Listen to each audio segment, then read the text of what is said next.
미라클 모닝 애청자 여러분 안녕하십니까? 우리 주변에 보면은 정말 교회가 엄청나게 많습니다. 장로교회, 감리교회, 성결교회, 순복음교회, 침례교회 등등 교파도 많고 교회도 참 많습니다. 거기다가 이단들도 한 몫을 하니까 우후죽순으로 교회가 너무너무 많다고 이야기들 합니다. 그러니까 불신자들에게는 그것이 불쾌감으로 느껴질 수도 있습니다. 그렇다면 우리가 생각할 때 어떤 교회가 하나님께서 인정하시는 교회이고 성경적이고 올바른 교회인가? 이것은 우리가 많이 생각해 봐야 됩니다. 하나님의 말씀 고린도전서 1장 22절 이하에 보면 유대인들은 표적을 요구하고 그리스인들은 지혜를 추구하나 우리는 십자가에 못 박히신 그리스도를 선포하노니 그분은 유대인들에게는 걸려 넘어지게 하는 것이요 그리스인들에게는 어리석은 것이로되 라는 말씀을 하셨습니다. 많은 교회들이 있지만 성경에서 말씀하고 있는 교회의 종류는 세 종류입니다. 세 종류. 첫째는 표적을 구하는 교회입니다. 신유, 은사, 방언, 이적 이렇게 표적을 구하는 교회가 있습니다. 또 하나는 교회는 지혜를 찾는 교회가 있습니다. 그 철학적인 이야기를 많이 하고 세상적인 지식에 대해서 많이 이야기를 하는 교회입니다. 그러나 또 하나의 교회는 십자가에 못 박힌 예수 그리스도의 복음만을 전하는 교회가 있습니다. 이렇게 성경에서 보면 세 종류의 교회가 있습니다. 여러분이 속한 교회는 어떤 종류의 교회입니까? 어떤 교회가 성경적인 교회입니까?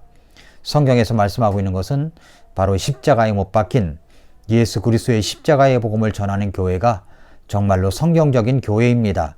그러니까 그 교회 가면은 십자가의 복음을 전하고 예수 그리스도의 구원을 전하고 구원받지 못한 사람을 확인하고 구령하고 상담하고 이런 일들을 하는 교회인가? 아니면 교회만 다니게 했지 직분을 주고 의식만 행했지 그 사람 안에 생명이 있는가? 십자가의 복음이 들어있는가? 구원받았는가? 이것을 체킹하지 않는다면 그 교회는 성경적인 교회가 아닙니다.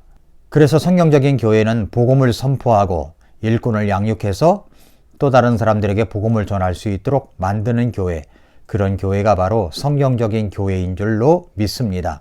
그래서 우리는 교회를 선택할 때, 또 사람들을 교회로 인도할 때 이 교회가 정말로 성경적인 교회인가를 체킹해 봐야 됩니다. 왜냐하면 세상에는 가짜 교회가 너무나도 많기 때문에 그렇습니다. 위대한 물리학자 아인슈타인은 평소에 교회를 그리 탐탁하게 생각하지 않았던 사람이었습니다. 아니, 교회에 대하여 차라리 부정적인 사람이었습니다. 그러나 독일의 히틀러에 의해서 독일의 잔악상이 드러나고 있을 때 소위 독일의 고백교회 지도자들이 일어나 그들의 기도와 신앙 고백 그리고 그들의 외로운 한거를 지켜보던 아인슈타인은 교회에 대한 자신의 고백을 이렇게 말했습니다. 나는 히틀러의 나치 혁명이 한참 일어나고 있을 때 자유의 헌신을 가르치던 대학들이 히틀러에 대하여 어떤 태도를 취하는지 지켜보았다. 그러나 이상하게 대학은 입을 봉하고 있었다. 이제 나는 자유를 지지하는 수많은 논설을 써온 신문의 기대를 갖고 그들의 목소리에 귀를 기울여 봤다. 그러나 나치 혁명단 몇 주 만에 언론들조차 입을 다물어 버리고 말았다. 그런데 이런 와중에서 오직 예수 그리스도의 교회만이 히틀러의 계획을 가로막고 나섰다. 그 이전에 나는 교회에 대하여 어떤 형태라도 관심을 갖지 않았었다. 그러나 이제는 다르다. 참된 지성과 진정한 도덕적 자유를 위하여 나치와 맞서 분연히 항거하며 외롭게 싸우고 있는 저 교회에 대하여 나는 엄청난 애정과 감탄을 느끼고 있다. 한때 내가 무시하던 교회에 대하여 이제 나는 찬사를 아끼지 않는다고 서슴없이 고백하는 바이다. 교회는 세상의 소망이다. 나는 교회를 사랑한다. 이렇게 아인슈타인이 고백을 했습니다. 정직하게 말하면 교회는 역사 속에서 잘한 것도 있고 잘못한 것도 있습니다. 그러나 교회에서 빛이 완전히 사라졌던 때는 없었습니다. 아마 그 빛이 완전히 교회에서 사라졌다면 세상에서 그 존재가 소멸되고 말았을 것입니다. 그러나 빛은 언제나 어둠 속에서 자신의 존재를 드러내고 있었고 그 빛을 통하여 세상의 소망을 가질 수가 있었습니다. 그렇습니다. 세상의 소망이어야 하고 세상의 빛이어야 할 교회, 그 교회가 때로는 주님의 기대와 사람들의 기대에 미치지 못할 때도 있지만 교회의 존재가 지속되어 온 유일한 원인은 교회의 주인 때문이라는 사실을 여러분 알고 계십니까? 교회의 주인은 바로 예수 그리스도이십니다. 시편 9편 9절에 보면 주께서는 또한 학대받는 자의 피난처가 되시며 고난의 때에 피난처가 되시리로다 라고 했습니다. 학대받는 자의 피난처, 고난의 때의 피난처가 어디입니까? 도피성 되시고 피난처 되시는 분은 바로 예수 그리스도이십니다. 그 예수님께서 피난처로 삼을 수 있는 기관, 교회를 이 땅에 세워주셨습니다. 교회의 주인은 바로 예수 그리스도이십니다. 마태복음 16장 18절은 또 내가 네게 이르노니 너는 베드로라 이 반석 위에 내가 내 교회를 세우리니 지옥의 문들이 그것을 이기지 못하리라 라고 하셨습니다. 예수님께서 친히 교회를 가리켜서 내 교회라고 선언하셨습니다. 예수님이 주인이시고 예수님이 기초가 되시며 예수님이 교회의 시작이실진데 우리는 교회를 사랑해야 합니다. 내 교회를 세우리니 바로 예수님이 세우신 교회입니다. 그리고 여러분의 교회입니다. 이 방송을 듣고 계신 애청자 여러분, 여러분은 내 교회가 있으십니까? 여러분은 내 교회를 사랑하십니까? 여러분이 속해 있는 내 교회, 그 교회를 사랑해야 하는 이유, 그것이 무엇일까요? 첫째로 예수님께서 그 교회를 세우셨기 때문입니다. 우리는 흔히 예수님께서 이 땅에 오신 것은 사람을 구원하러 오셨다고 이야기하고 있습니다.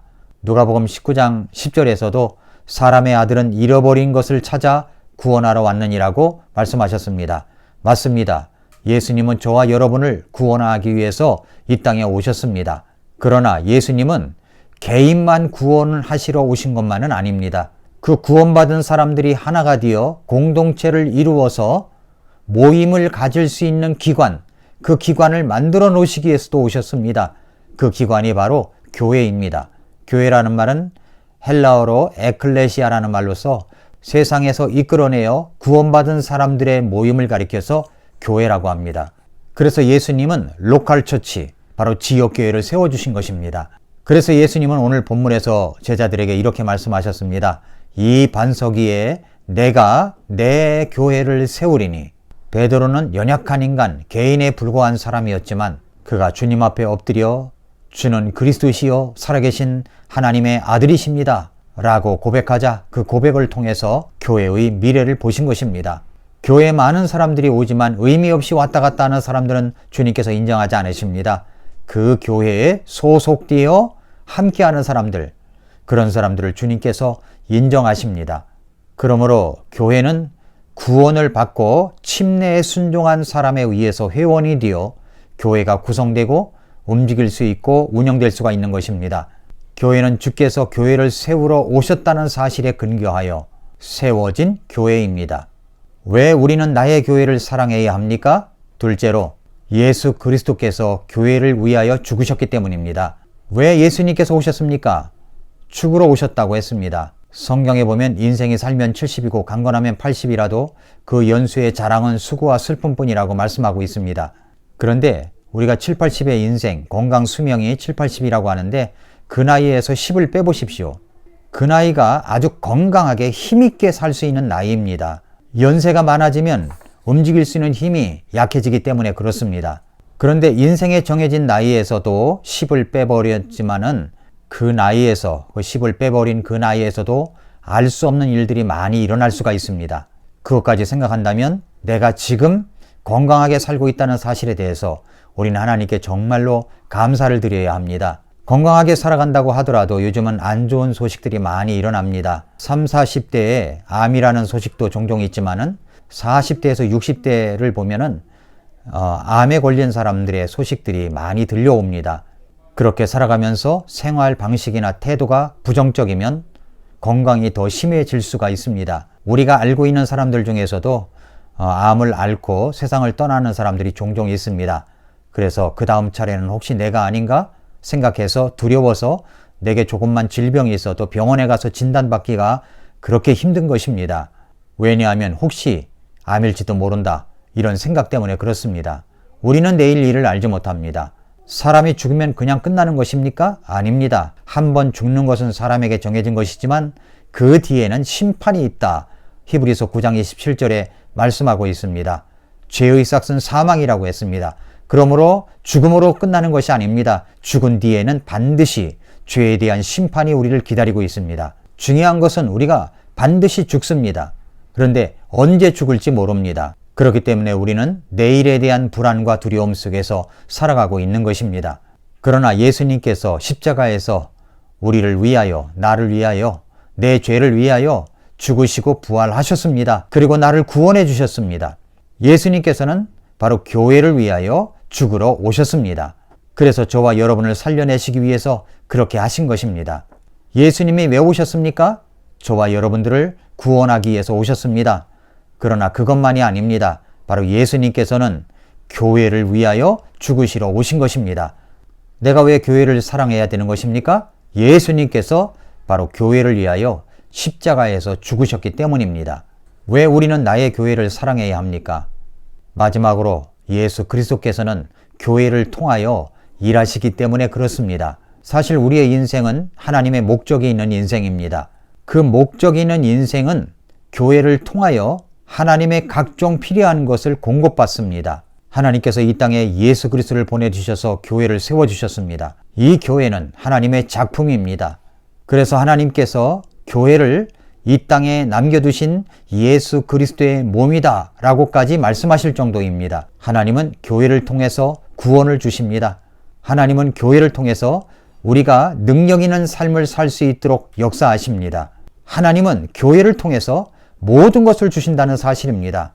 그래서 에베소서 3장 10절에 그 목적은 그분께서 이제 교회를 사용하사 하늘의 처소들에 있는 정사들과 권능들에게 하나님의 갖가지 지혜를 알게 하려 하심이라 이렇게 말씀했습니다. 하나님께서 집중적인 관심과 사랑과 돌봄과 능력을 베푸시는 곳은 바로 교회입니다. 하나님은 교회를 통해서 모든 것을 이루십니다.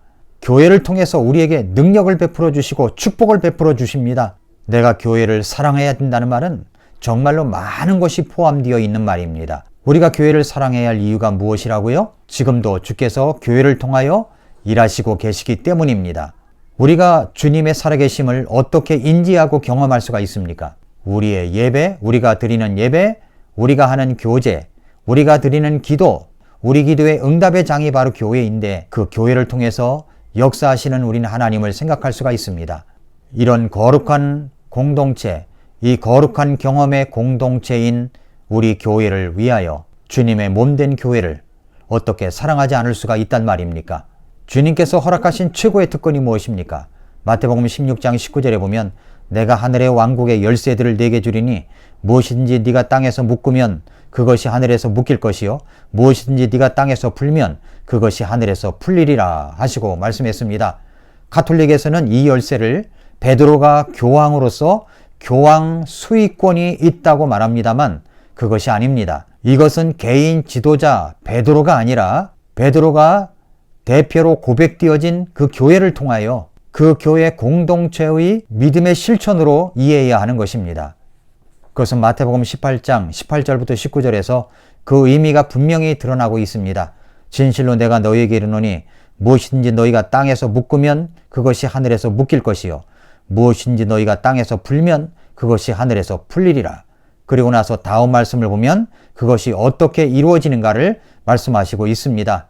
교회 공동체에서의 서로를 위한 우리의 기도를 통해서 우리는 인생에 메고 푸는 위대한 경험을 나누게 될 수가 있습니다. 그래서 우리는 교회 공동체로 모일 때마다 우리의 문제를 내어놓고 기도하는 것입니다.